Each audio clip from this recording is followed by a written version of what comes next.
ओम शांति। मैं यहाँ एक मेरा सत्य अनुभव आपके सामने शेयर करने जा रही हूँ। वो क्या हुआ कि मैं छोटी थी तो माउंट आबू एक बार गई थी, शांतिवन भी देखा और दूसरी सारी जगह भी देखी थी, लेकिन तब मैं 4th क्लास में ही थी। फिर मुझे माउंट आबू जाने का कोई मौका नहीं मिला।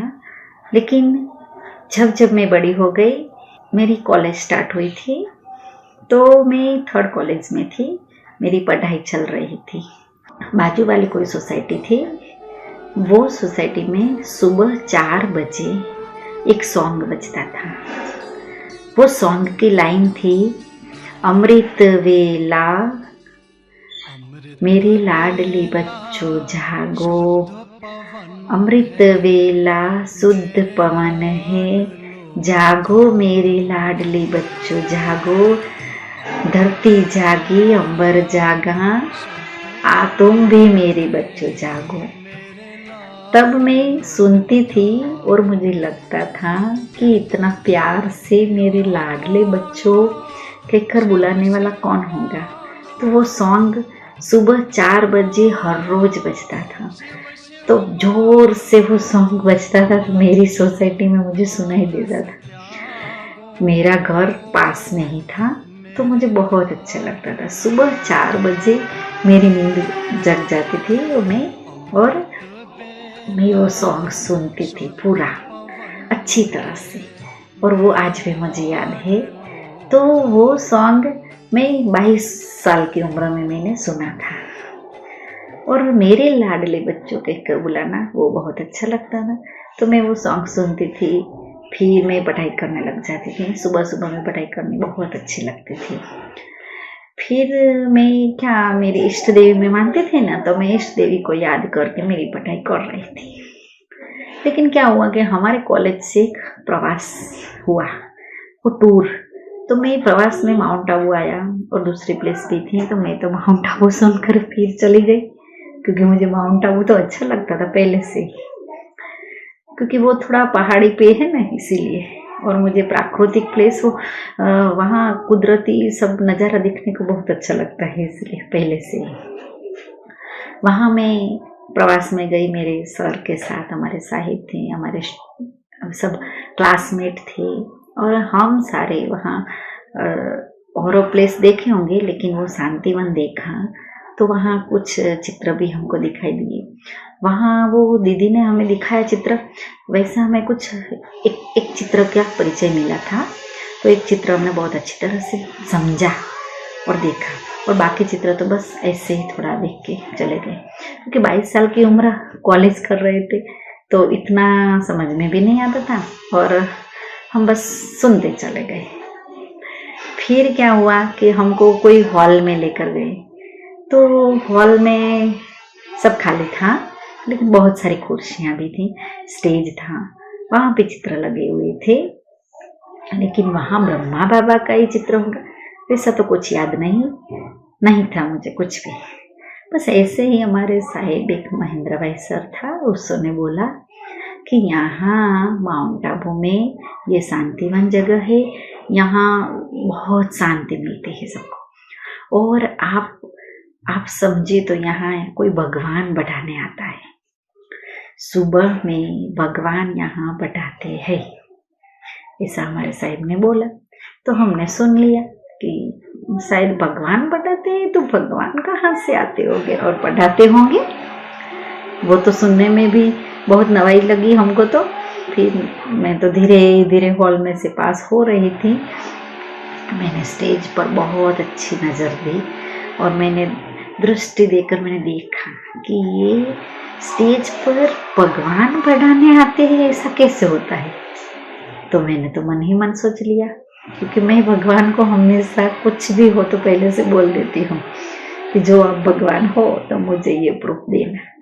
तो मैंने तभी भी भगवान को मन ही मन संकल्प करके यही बोल दिया कि आप अगर भगवान हो और यहाँ बैठाते हो तो मुझे तो कैसे पता चलेगा, मैं तो ऐसे नहीं मानूंगी।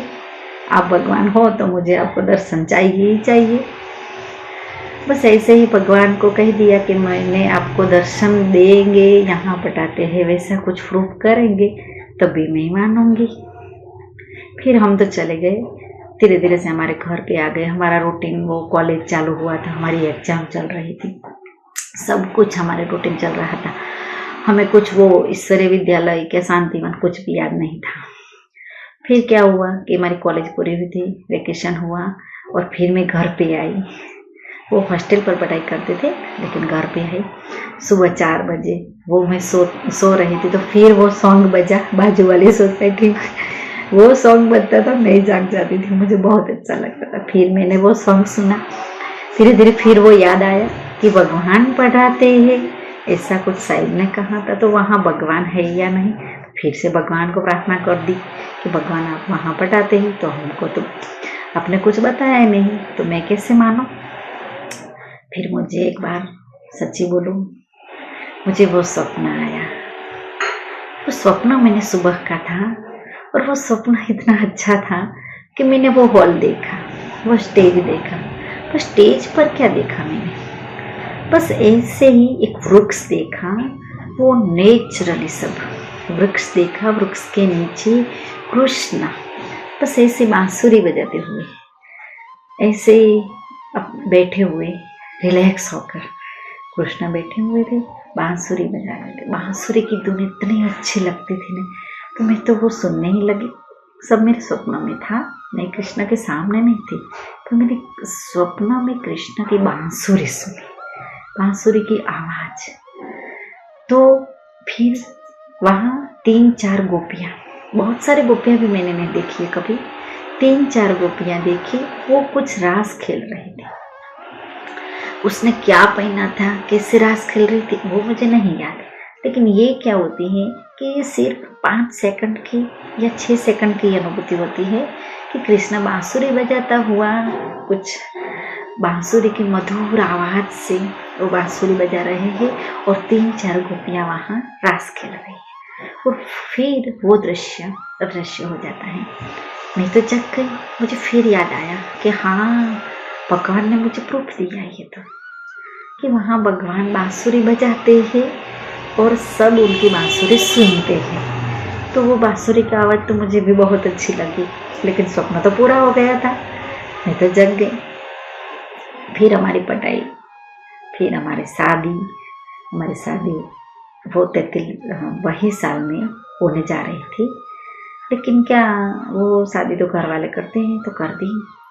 हम हमारे इष्ट देवते में मानते थे, हमारे इष्ट देवी या कुल देवी हमारे जो होते थे उसी में मानते थे। हमारे घर में कोई कृष्ण की पूजा भी नहीं होती थी, क्योंकि हम भी ओम नमः शिवाय में मानते थे, तो वो शिवलिंग की पूजा होती थी और इष्ट देवी की पूजा होती थी या गणपति की, लेकिन वो कृष्णा की कोई मूर्ति या फोटो ऐसा कुछ नहीं था हमारे घर में, वो मंदिर में भी हम नहीं रखते थे। तो फिर ऐसे ओम नमः शिवाय पहले से ही बोलते थे और वो मंत्र में अच्छा लगता था। तो ऐसा अनुभव हुआ तो बस मान लिया कि हाँ, शायद वहाँ भगवान पढ़ाते ही होंगे, पक्का मन ही मन कर दिया। फिर हम तो शादी कर दिए, हमारे 2 बच्चे हुए, हम हमारे फैमिली में सेट हो गए, 33 साल की उम्र हो गई, 22 साल से 33 साल की उम्र जर्नी जिंदगी के ऐसे ही चलती रही। तो हमारे पति को कुछ दोस्त मिले, वो दोस्त ने ऐसा बताया कि ब्रह्मा कुमारी ईश्वरीय विद्यालय यहाँ रातनपुर में चलता है, तो वहाँ वो जाने लगे। सुबह 5 बजे, वो जो 8 बजे उठते थे वो 5 बजे उठने लगे मेरे पति, और सुबह में तैयार होकर कंप्लीटली जाने लगे। तो मुझे लगा कि कहाँ जा रहे हैं, तो उसने कहा मेरे दोस्त के साथ। तो मुझे लगा कि कोई वॉकिंग करने जा रहे होंगे, लेकिन 1 महीना तक उन्होंने कंप्लीटली वहां जाना अच्छा लगा। लेकिन वहां जाकर वहां क्या होता था वो तो मुझे घर पे आकर कुछ नहीं कहते थे कि ना वहाँ अच्छा है, मैं तो थोड़ा चलने जाता हूँ और एक सेंटर है वहाँ थोड़ी देर बैठने जाता हूँ, वैसा बोलता हूँ। फिर एक बार उसने कहा कि पीस ऑफ माइंड चैनल तुम देखना। मैं घर पे पीस ऑफ माइंड चैनल चालू कर दी। पीस ऑफ माइंड चैनल देखकर मुझे इतना अच्छा लगे कि कोई दूसरी चैनल मैंने देखने की बंद कर दी। जो मैं सीरियल देखती थी, कभी कभी स्टार प्लस या कभी कभी वो सब चैनल या कोई पिक्चर देखती थी, वो सब कुछ मैंने तो बंद कर दिया और मैं पीस ऑफ माइंड चैनल ही देखने लगी।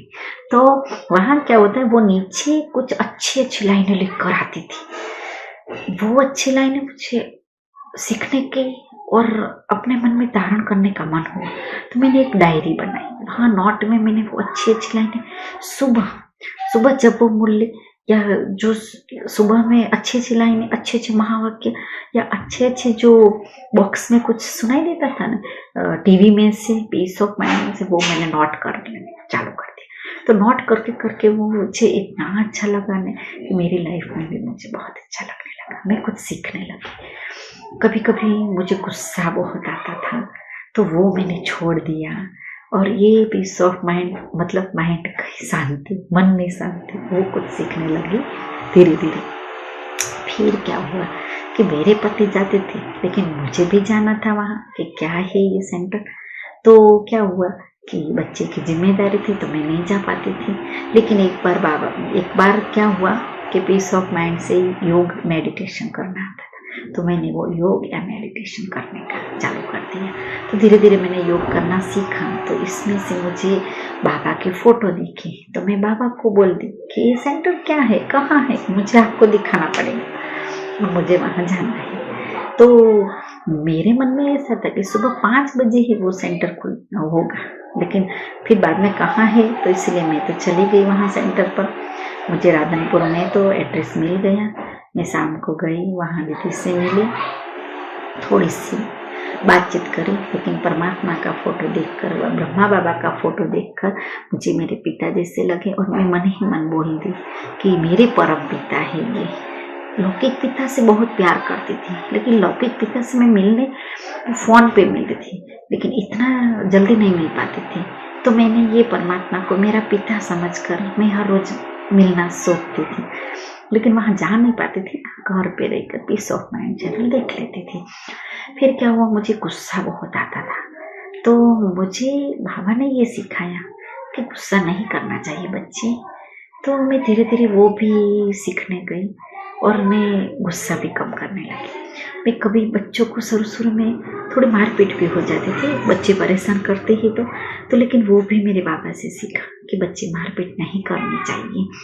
तो वो मुझे बहुत अच्छा लगा। फिर क्या हुआ कि मेरी जिंदगी जो चल रही थी, वहाँ मुझे पढ़ाई का शौक था, लेकिन मेरी पढ़ाई छूट गई थी। पहले वो कॉलेज पूरा किया था, लेकिन वो आगे कुछ मैं नहीं कर पाई थी, तो मैंने बीएड का कॉलेज चालू करना था।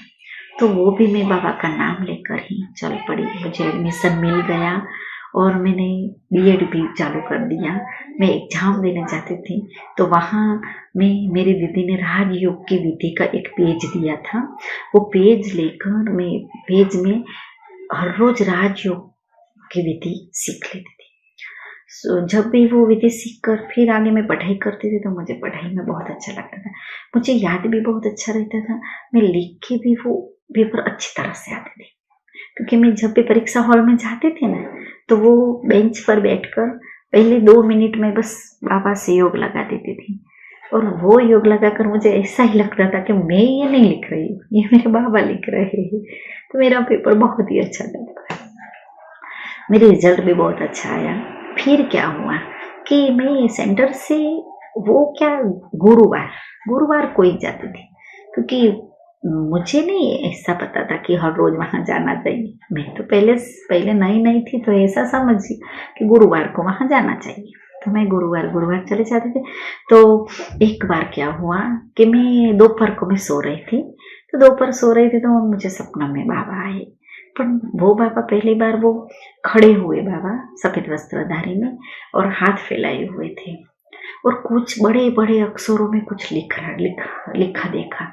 तो फिर मैं तो जग गई, और उसी टाइम शाम को कि मुझे जाना है। ब्रह्मा बाबा मुझे सपने में आए, तो मेरे पिता है, वहाँ मुझे जाना चाहिए।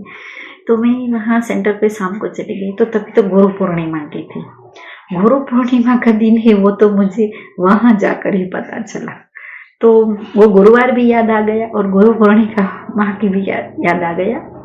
बच्चों को लेकर वहाँ गई, टोली मिली, प्रसाद मिला। फिर मन में ही हुआ कि वो बड़े बड़े अक्षरों में क्या लिखा होता है, लेकिन वहाँ मैंने देखा तो क्या, आओ मैं बैठा हूँ, आप क्यों चिंता करते हो, ऐसा लिखने का देखा तो मुझे याद आ गया कि कुछ मेरे बाबा यही मुझे कहते हैं कि आप क्यों चिंता करते हो, मैं ही बैठा हूँ। क्योंकि कभी कभी घर की जिम्मेदारी या कुछ भी घर में हो जाता है तो आपको चिंता हो जाती है ना, तो वो चिंता नहीं करनी है। फिर मैं प्रसाद, वो टोली कहते वो भी पहली बार सीखा था, और बच्चों को घर लेकर आ गई। फिर ऐसे कोर्स करने को दीदी ने बोला तो मैंने कोर्स चालू किया। तो 7 दिन का कोर्स था, तो मैंने वो भी शाम को 5 से 6 बजे वहाँ जाने को सोचा, अपने आप कोर्स सीखने को करा। तो 3 दिन हुए कोर्स पूरे हुए, मुझे वो ज्ञानामृत मिली। तो ज्ञानामृत पढ़ने में मुझे इतना अच्छा लगा, मैं बैठ कर वो ज्ञानामृत पूरी फिनिश हुई न, तब तक मैं पढ़ रही। पहले ज्ञानामृत मैंने पूरी फिनिश कर दिया। फिर मुझे लगा कि ये फिर अब 1 महीने के बाद आते हैं, तो वही नए ज्ञानामृत के लिए मुझे मन में होने लगा कि ओ यार ऐसा क्यों, एक ही ज्ञानामृत मुझे क्यों मिली है अभी, मुझे 1 महीने तक मुझे ज्ञानामृत नहीं मिलेगी। क्योंकि मुझे पढ़ाई का शौक था। तो मैं दीदी के पास अगले गुरुवार गई, तो मैं वहाँ बोली कि मुझे ज्ञानामृत बहुत अच्छी लगती है। तो उन्होंने मुझे अगले महीने की जो मेरी छूट गई थी ज्ञानामृत, वो भी मुझे दी और कहा कि आप जरूर पढ़ना, आपको बहुत अच्छा लगेगा। मैं तो वो 4 से 5 ज्ञानामृत लेकर घर पे आ गई। तो मैंने देखा कि मुझे ये तो पढ़ना ही है, मुझे इसमें से कुछ सीखना ही है। फिर बस ऐसे ही शाम को झूला था मेरे बार, तो वो ज्ञानामृत में कभी कभी आता था कि झूले पर बैठकर बाबा समझाते हैं। तो झूला तो इतना अच्छा लगे न कि मैं जब भी झूले पर बैठकर मैं चाय पीती थी, तो मुझे लगता कि मेरे बाबा भी मेरे साथ है और झूला झूल रहे हैं, मैं उनकी बच्ची हूँ। और मैंने 2 साल से ही जुड़ी हुई थी, तो मैं अभी 2 साल की बच्ची ही हूँ जो ज्ञान ले रही हूँ, बाबा से सीख रही हूँ, ऐसा मानते थे। तो मैंने पहले से ये सोच लिया था कि बाबा मुझे उंगली पकड़कर धीरे धीरे सीढ़ियाँ चढ़ा रहे हैं, मुझे ये दिखा रहे हैं, अच्छा सिखा रहे, क्योंकि वो तो प्यार के सागर है और वो मुझे अपना बच्चा मानकर सिखा रहे, क्योंकि मेरे परम पिता है, वो आप सबके परम पिता है। फिर मैं सो रही थी, एक बार मुझे ज्ञानामृत पढ़ते पढ़ते थक गई क्या, तो मैं सोफे पर सो रही थी। पर तभी मैंने आंख बंद कर, कभी मेरी आंख लग गई मुझे नहीं पता था, और मैं बस शिवोहम शिवोहम शिवोहम वो मंत्र कुछ ज्ञानामृत में थोड़ा पढ़ा था, तो वो मन ही मन बोलने लगे थे। चिदानंद स्वरूपम शिवोहम शिवोहम, ज्ञान स्वरूपम शिवोहम शिवोहम, प्रकाश स्वरूपम शिवोहम शिवोहम। तो शिवोहम शिवोहम शब्द इतना अच्छा लगा ने कि बस मन ही मन आंख बंद के वो बोलने लगे। कितनी बार मैंने बोला मुझे नहीं पता, लेकिन वो बोलते बोलते मुझे नींद आ गई। और फिर नींद आ गई तो क्या हुआ कि वहाँ मैंने अपने मस्तिष्क के यहाँ मैंने अंदर मस्तिष्क में सफेद चमकता हुआ सितारा देखा। सफेद चमकता हुआ इतना अच्छा सितारा था कि मुझे लगा कि ये क्या होता है। और वो 2 या 3 सेकंड के लिए मैंने चमकता हुआ सितारा देखा। और फिर मैंने 3-4 मूर्तियां ऐसे बुद्ध जो भगवान बुद्ध ऐसे योग में लीन होते हैं, वो ध्यान में बैठे हुए 3-4 मूर्तियां देखी। और वो चमकता हुआ सितारा मैंने मस्तिष्क में देखा, एकदम छोटा सा, एकदम हीरे जैसा चमकता था।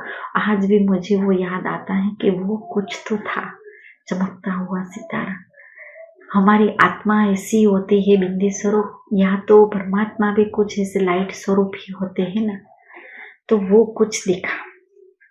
तब से मुझे परमात्मा पे तो बहुत विश्वास आ गया और वो ज्ञानामृत में पढ़ने लगी, मैं ब्रह्मा बाबा में विश्वास करने लगी और ऐसे ऐसे टचिंग होने लगी। इसीलिए मैं वहाँ हर रोज जाने लगी। मैं मुरली सुनने के लिए सुबह 5 बजे उठकर भी मैं वहाँ जाने लगी, 6 बजे।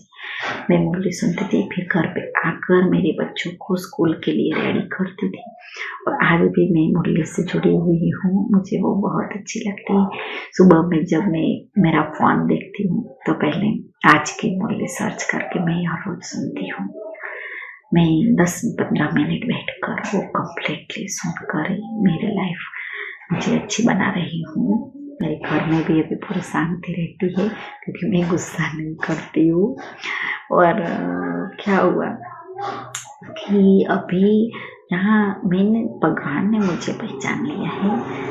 ऐसे आप भी परमात्मा को सच्चे दिल से याद करते हो तो आप परमात्मा आपको जरूर मदद करते हैं और आपके साथ भी रहते हैं। आपके साथ सब अच्छा ही होता है। आपको जो जो मिलते हैं वो निमित्त होकर ही मिलते हैं और वो कुछ निमित्त होकर आपका अच्छा भी करते हैं या आपके कोई कर्म का हिसाब किताब चुकते कराते हैं। फिर ऐसे ही मैं अभी पाटन सिटी में रहती हूँ। वहाँ भी मैं कुछ भी हो तो मैं बाबा को ही बोलती हूँ कि बाबा मुझे ये चाहिए, बाबा मुझे ये चाहिए, या तो बाबा मुझे ये सब करना है तो मैं कैसे करूँ, वो बस ऐसे ही बोलती हूँ। तो वहाँ हम यहाँ रेंट पर रहते हैं, हमारा घर किराए पे है। तो मुझे एक बार बाबा की मुरली सुनकर यही याद आ गया कि मुझे भी सेंटर पर जो ध्वज होता है वैसा ध्वज मेरे घर पे भी लग जाए तो कितना अच्छा। वो ओम शांति वाला कोई ध्वज आता है तो मुझे ऐसा लगा कि मेरे घर पे लग जाए, तो बस ऐसा सोच लिया। तो मैं तो किराए पे रहती थी और मेरा अपना घर हो तो मैं ऐसा कुछ कर पाऊँ, लेकिन किराए पे रहती थी। पर बाबा को बोल दिया था तो मुझे तो विश्वास था कि मुझे वो दिलाएंगे। तो वो पाटन सिटी में मैं एक बार मेरा किराए का घर ढूंढने जा रही थी, तो घर से ही बस बाबा को बोल दिया कि आपको घर मुझे मिलाना है, कहाँ मिलेगा मुझे कुछ पता नहीं है। तो मैं 5 मिनट जो रास्ते में गई वहाँ मुझे एक बहन मिली, वो बिंदा बहन है। वो बिंदा ने मुझसे बात की और उसने मुझे एक घर बताया। तो वह घर जाकर मैंने देखा, तो वो देखा तो ऊपर ओम शांति वाला ध्वज लगा हुआ था और वो किराए पे देने वाले थे। वो पटेल परिवार का घर था और उसने बोला कि हाँ हमने नया घर लिया है तो ये घर हमें किराए पे देंगे। तो मेरे 5 ही मिनट में बाबा ने मुझे वो ध्वज वाला घर मिला दिया। मैं वहाँ रही, मुझे बहुत अच्छा लगा। वहाँ रहकर मैं सुखी भी हुई और अभी भी मैं ब्रह्मा कुमारी ईश्वरीय विश्वविद्यालय से जुड़ी हुई हूँ। उनके नियमों को, उनके बातों से मैं सहमत हूँ। ओम शांति।